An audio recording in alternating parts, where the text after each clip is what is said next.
Good morning, my dear students.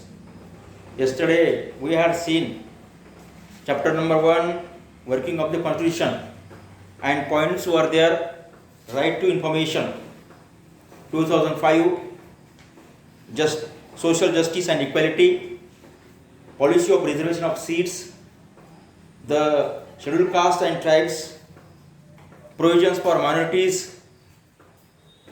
Now let us see the next point: laws relating to women and provisions for representation. So we are going to see the working of the constitution. So next point is laws relating to women and provisions for representation. That is the provision given by the Indian Constitution.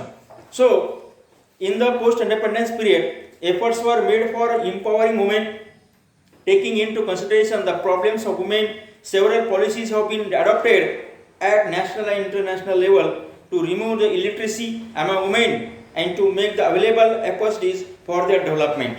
So after the independence, post-independence, means efforts were made for empowering women. Means women should come forward. Women should take a part in every process. And so that is why it taking into consideration the problems of women's. Several policies have been adopted at national and international level. So policies are made by the government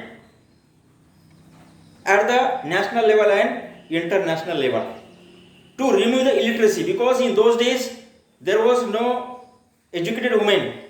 Women were not educated, and so to remove the illiteracy among women, so there were policies were made at the national level and international level to make the available opportunities for their development.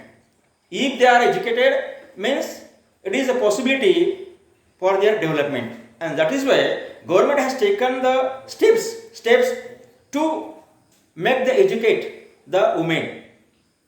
The right to have an equal share in the property of their father and husband, because they should come in the mainstream. They should be strong. When they will be so strong, that is why they are made the provision, means they have the equal share in the property of the father and husband. Dowry Prohibition Act against sexual harassment, Domestic Violence Prohibition Act. These are some important provisions which create a favorable environment for protection of freedom of women. So they have to protect the freedom of women, and when they will protect the freedom of women, if their acts are made, such type of the acts like Dowry Prohibition Act. Another one is Act Against Sexual Harassment, Domestic Violence Prohibition. These are acts so important, and that is why these provisions are made in the Indian Constitution, and it will make the favorable condition for protecting the freedom of women and securing their development. In our country, from the very beginning, women have an inadequate representation in politics and political institutions. Actually, there was a rare opportunity for the women in the political process or political institutions. Means near about there was no chance, there was no any opportunity for women in those days, and that's why many countries in the world have made efforts to increase representation of women. So there must be the participation of women, there must be the representation from the women, and that is why from the respective changes are taking place in India as well. And so some steps have been taken from the government, because the women should come in the political process, political institutions, means they will be strong, they will be durable, and from this perspective changes are taking place in India.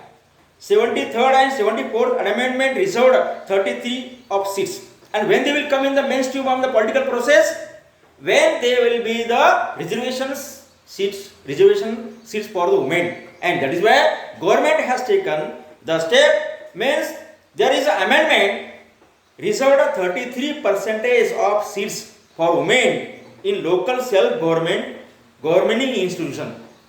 Self-governing institutions like Gram Panchayat, Nagar Parishad, these are the self-governing institutions, and in these self-governing institutions, 33% of seats for the women reservation. So this percentage has been raised to 50% in several states, including Maharashtra. Actually there is a provision made in the Indian Constitution, 33% of seats for women, but some states have taken some advanced step, and they increased 50% from 33% seats for women in the local self-governing institution. So it is a remarkable step which has taken by the some states. Next, the role of judiciary. Role of the judiciary, that is means the justice. Everyone is equal before the law. Everyone should get the justice, and so judiciary system is main. Judiciary system is main in the strengthening democracy. So it is most important role of judiciary. The judiciary in India has played an important role in strengthening democracy, and judiciary is the main, and it can play a major role for strengthening the government, strengthening the democracy, and helping to make towards achieving the objectives of social justice and equality. And so when the role of judiciary is good, means there is a objective of social justice and equality will fulfill. So while interpreting the provisions of the Constitution, the judiciary has a National Commission for Women has been established, and similar commission also exists at the state level. So especially for the women, they should get the justice, and that is why there is a National Commission for Women, as is established. Similar commission also exists at the state level. The Act for the Protection of Women Against Domestic Violence is an important step in the direction of the democracy, and there is also made the Act to remove the domestic violence, because in those days women were harassed by the male domination, and that is against the domestic violence. That is a step in the direction of the democracy. This act underlines the need to protect the dignity and self-esteem of women. So if there is removed the domestic violence was the main problem for women, and that is why there is made the act for the protection of women, and so this can give the dignity and self-esteem of women. It can protect the women's dignity and self-esteem. This act rejected traditional forms of domination and authoritarianism and expanded the scope of Indian democracy to make it inclusive in true sense. And so this is the main act which was made for the women only, because it can reject the traditional forms of domination. It was a traditional form of domination. It was coming generation to generation, that the domination of the women from the male, and so that is why it expanded the scope of Indian democracy to make it inclusive in true sense. If there was not, you would have not made the act for the women, protection of women against domestic violence, so it could have not been possible to give the dignity and self-esteem for the women. So always taken into consideration the fundamental objectives of the Constitution and also the intentions of the Constitution makers, we will try to understand the contribution of the judiciary in this regard with the help of the following points. So what is the role of the judiciary?